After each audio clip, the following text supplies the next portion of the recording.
Jæja Daniel, hvernig finnst þér að mættur komin í U21 landsliði? Það bara geggjað. Bara mjög spenntur fyrir þessu verkefni og bara tveir geggjaði leikir sem við fáum og ég mjög spenntur sko. Já, en ertu svekktur að vera möguleik í A-landsliðinu í þessu glugga? Nei, það bara partur af þessu og ég ennþá nú ungur til að spila fyrir U21 þannig það bara geggjað. Þannig, já, bara eins og ég segi, ég bara mjög spenntur fyrir þessu verkefni. Það fyrir að leikinn á morgun gegn Eistun, hvernig líst þér á? Við höfum bara fulla trú. Við erum bara allir mjög spenntir og allir í góðum fókus og já, við höfum bara fulla trú að við séum að fara að taka þennan leik. En eins og restan af riðlinum, einhverjum möguleikar sem er að sjá? Já, auðvitað. Við bara tökum eitt leik í einu náttúrulega núna en auðvitað er alveg bara mjög stór möguleiki að við getum komist áfram.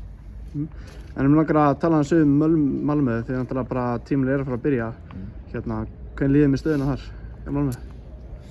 Já, hún er svona. Hún hefur alveg verið betri. En þannig þetta bara stundum í fótbolta. Þetta stundum bara upp og niður og eins og staðan núna, það smá niðri. En það bara að halda áfram að vinna og æfa og gera sitt og það bara kemur þetta allt saman. Veistu eitthvað hvernig útlitið verður með hlutverkið þitt í Malmö? Sumar? Nei, ekki þannig sko.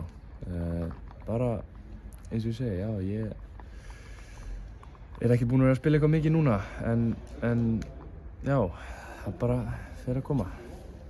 En eins og ég gott samt að Arnór segir komin tilbaka, spila fyrir A-landsliðið núna. Gaman að fá hann sjá hann koma í gang. Já, það var ógeðslega gaman og maður sá bara leið og hann kom frá jólafríinu að þetta var bara einhver nýr Arnór sem maður sá og það var mjög gaman að sjá bara gamla góða Arnór sem hefur alltaf verið rosalega góður í fótbolta. Já, bara mjög ánægður fyrir hann sko.